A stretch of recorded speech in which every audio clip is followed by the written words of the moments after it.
Yo everyone, JD the Gamer here. How you doing? Welcome back. This is episode 4 of the My Top series. Today we're going to be doing the My Top 5 HP units. Again, disclaimer, this is my top 5 in my monster box, not in the game. So yeah, I'm going to leave a link to the description for the last video of the My Top 5 supportive units. I hope you check that out. But without any further ado, let's hop on and into this one. My top 5 HP units, starting with number 5. Number 5, Bulldozer.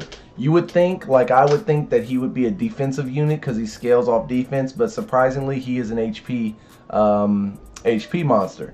So, what makes him awesome, right? His first skill hits 2 times, has a chance to stun. If the opponent is not suffering a harmful effect, he can also hit a 3rd time. So it's potentially a 3-turn hit, or a three hit skill. There we go. Sorry about that. A 3-hit skill, 3 chances to stun. Right? It's only a 25% chance, but it does go up 15, 20, so 45% chance. I find that my Bulldozer does stun more often than not, which is great for me. Hopefully it works for you. Second skill, body press. I don't typically use this too much because if I'm not using his 3rd skill, I'm typically using his 1st skill to try to stun. But it is good to have this skill. Crushes all enemies and decreases the attack bar of each enemy by 30%. The damage of this attack is proportionate to your HP and to your defense. So an attack bar pushback, always good to have in the back pocket just in case you need to use it, right? And then the 3rd skill is what makes him awesome. Full power punch. Strikes with every last bit of power left in the body. Every last bit. He's coming with everything. This attack will ignore the target's defense. So, ignore defense. I like it better personally than Copper's. Only because Copper ignores defense, but you have to have more than half the defense. Like, the opponent that you're hitting cannot have half of your defense, or it will not ignore defense. You can have a Copper that hits 50,000, but if he doesn't have at least more than double the defense that the opponent has, he's hitting for 3,000 straight up. This guy, Bulldozer, he's ignoring defense no matter what. The problem is that he will be stunned after he uses this skill. So the best way to build him is to have a set of will on him so that you can at least get this off once without being stunned. And the damage, of course, of this skill increases to your defense. So mine has plus 1200 defense, 187% crit damage. Yes, the crit rate is low, but I typically run him with a Mesity, which gives him a 30% crit rate bonus. So it goes up to 89%.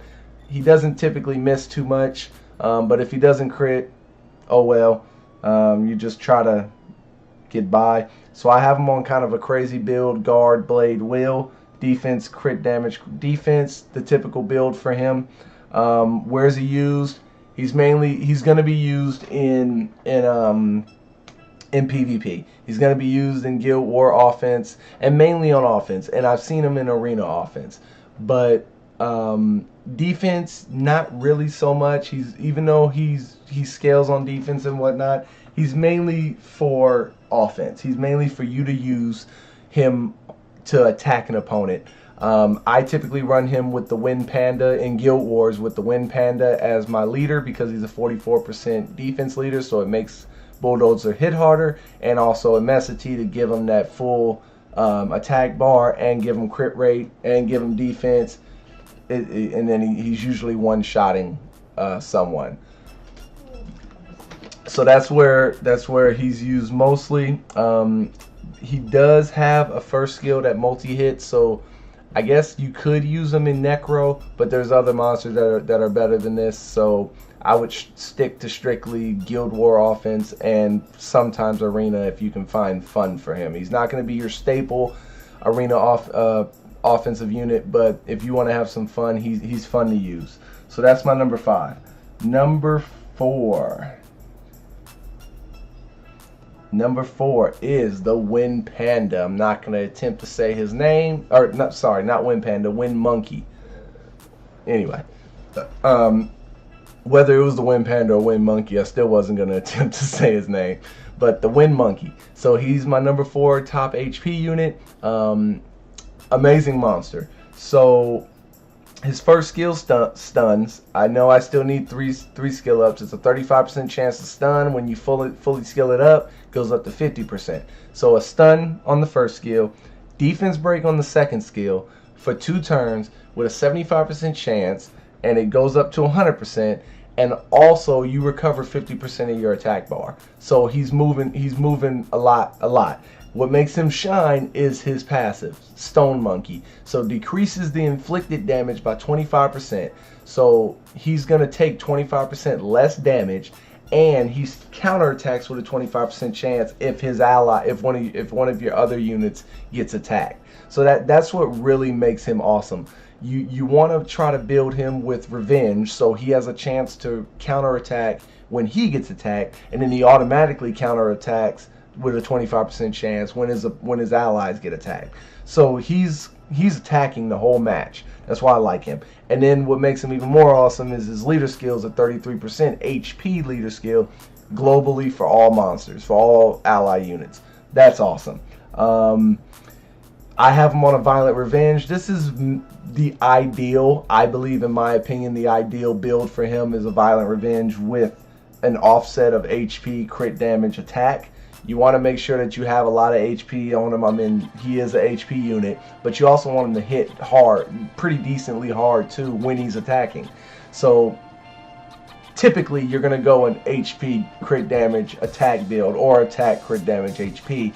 Unless you want him to just be super annoying, you can go double HP attack to give him more tankiness, but he's not going to hit as hard, which means that he's not going to be as viable as he can be. Again, he's another unit that's mainly used in PvP. You can use him in Giants because he has the elemental advantage, but there's so many other units that are better than him in that. He's mainly going to be used for Arena, Guild War, Arena defense, Guild War defense. I run him a lot in my Guild War defense and Arena defense.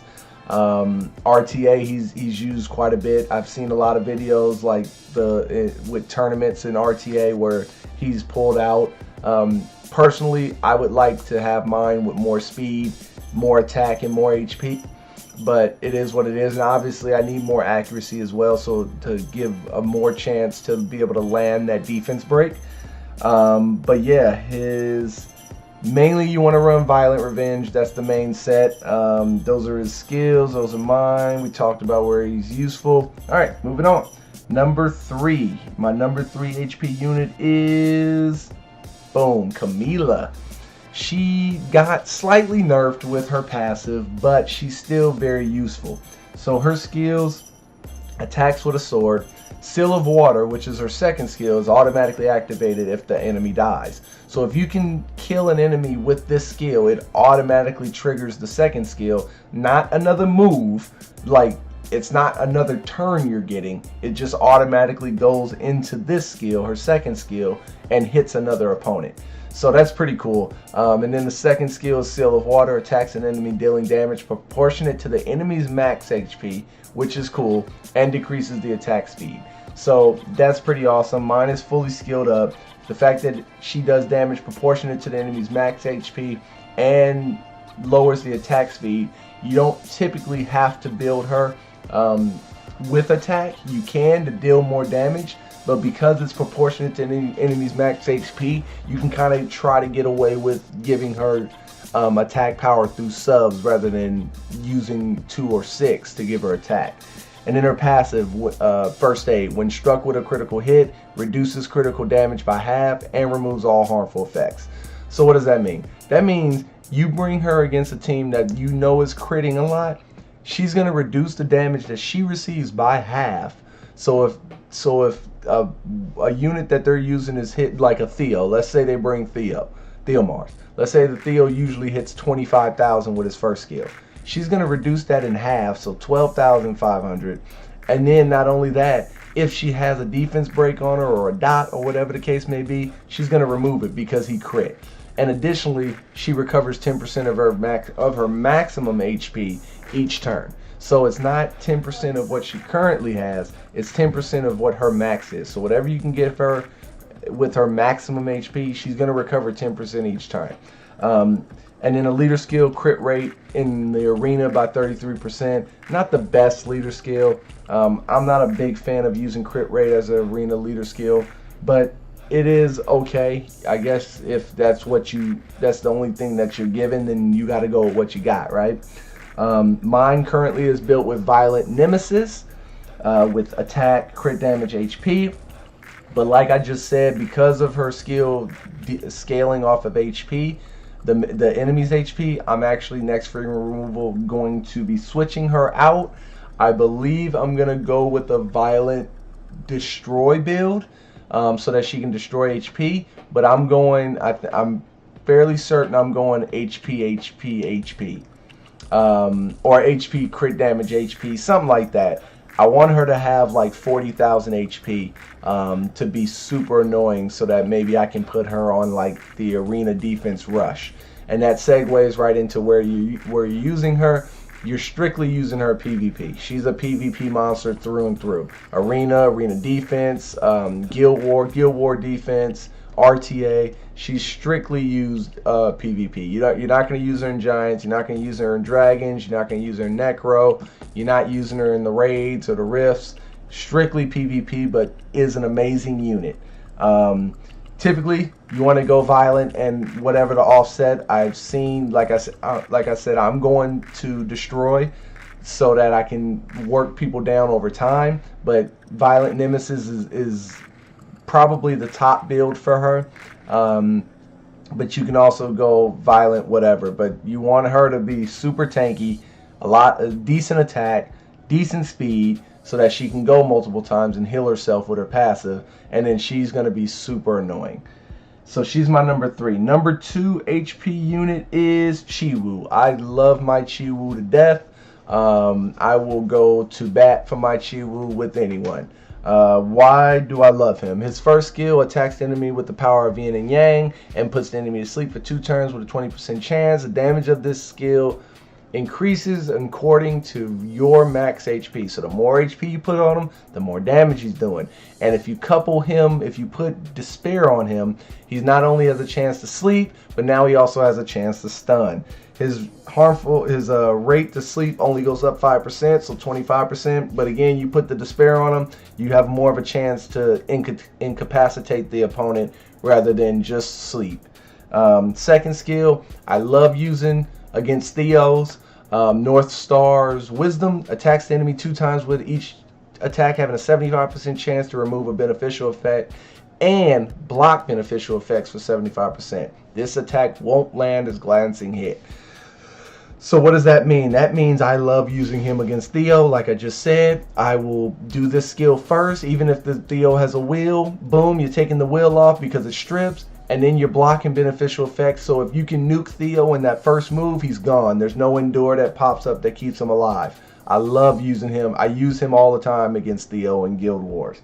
Third skill, attacks everybody, removes all beneficial effects, and you recover 5% HP for every enemy beneficial effect removed. So if you can remove 4 beneficial effects, you're going to get 20% HP returned back to you. So that's an amazing skill as well. And then his leader skill is what makes him really over the top. Attack speed lead 24% everywhere. Everybody loves attack speed as a leader skill. This is an awesome skill. Typically, you want to build him with Despair. So mine, of course, is Despair Shield. Shield just to give a little extra for the rest of my team. I have speed, defense, HP, nice and balanced. Again, this is another unit that typically you're going to use PvP. I suppose you might be able to get away with him on Dragons because he does have 2 strip skills to get rid of that immunity, but I wouldn't recommend it. He's again another PvP monster. If you can see this trend here, these are all PvP monsters, but he's used in arena defense, Guild War defense, RTA. That's where you want to use him. I wish I had more HP and more speed. I actually like my defense and I like my accuracy. I just wish I had more HP and speed on mine. But that's my number 2 unit. Before we get into the number 1, let's go through the couple honorable mentions. The first honorable mention is Cesarion. He is an HP based monster. What does he do? He has the same first skill as Theo. Attacks, has a chance to put on a dot. Damage is increased according to attack speed. So the same first skill as Theo. Second skill, same as Theo as well. Attacks the enemy 3 times with the magic, and is able to defense break. So awesome second skill. Passive is what makes him awesome. Ancient Power increases the damage inflicted on enemies with harmful effects by 30% and makes an enemy oblivious for 2 turns. So you bring him against like a Perna, a Camilla, anybody that has passives. You bring him in, he puts the oblivion on, the passive is gone. Wind Panda, all the passives are gone. The Wind Monkey, you bring him, you put oblivion on him, that passive to reduce damage and to counterattack, gone. So that's why he's very viable. There's not a lot of oblivion monsters in the game. I believe there's only a handful of them. So that's what makes him very useful. And then the resistance leader skill is awesome too, 41%. So that's almost half. Like that's almost 50%. So as long as you can get like 40% on a monster, you're pretty much golden. 40% resistance and put him as a leader, boom, you're solid. So that's why he's honorable mention. And then the last honorable mention is Jolton. Jolton is kind of out of the meta, but I still like using him. Mine has 40,000 HP with plus 42 speed. What makes him awesome is his passive, but HP block on first skill, defense break on the second skill, and a chance to stun.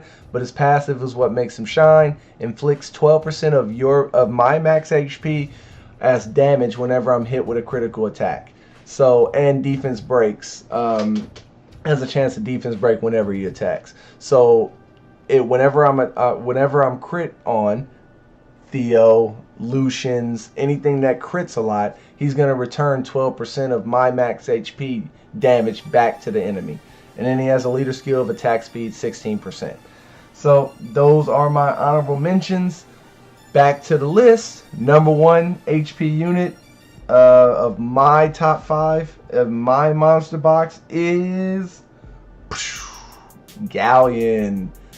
Of course it's Galleon, right? Galleon is awesome. He's an amazing unit, 4-star unit, but absolutely awesome. Mine does not have the greatest skills, but mine works because I'm speed sunk and speed tuned with the people that I use him with. So his skills, defense break on the first skill, which is always great for a unit, 100% chance. I say 100% chance, skill up, 75% chance plus the 25, 100, and then I have 100% accuracy, but it's not 100%. Everyone that has Galleon understands that it says 100%, but it's not 100%. It also takes into effect of resistance and RNG and all that stuff. But first skill, defense break, awesome. Second skill is an attack bar reduction. Hit a unit, you can reduce the attack bar by 30%. Amazing. And this surprisingly does pretty decent damage as well if you have some good attack on him. Third skill is why everyone loves him. Unleashes a battle cry that increases the attack power of all your allies for 2 turns and decreases the defense for all the enemies for 2 turns with a 75% chance. Also goes up to a 100% chance. Again, just like the first skill, it's not 100%, never is, never will be, but 100% chance. One of the only units that I know of, there might be another one, but again, a handful of units maybe. But as far as I can think of off the top of my head, one of the only units that does an attack power boost for your team and a defense break for the opponent. Amazing. So, and then where he's mostly used is Guild Wars, I would say, and it's because of this. His attack speed, 24% guild battle lead, is awesome for guild battles. I use him a lot as like Galleon, Bernard, Lagmaron. Because lag damage is based on his speed, so it gives him speed lead right there. Bernard boosts up his speed, Galleon gives him an attack power buff plus a defense break on the opponent. I'm one shot and my lag can hit about 65,000 if all goes right. So Galleon is amazing. Where do you use him? You use Galleon. He's one of those staple units that are used everywhere. You can use him in Giants. You can use him in the Dragon's Run for speed runs. You not really in Necro, but PvP, you can use him in Guild War offense. So I've seen him on Guild War defense because of the attack speed, leader skill. You can use him in arena offense if you speed tune everybody on your team. He's one of the best defensive breaker, like AoE defense breakers out there, because he also buffs your attack. Yeah, he's used a lot of the places, He's very viable. Mine is Swift Will.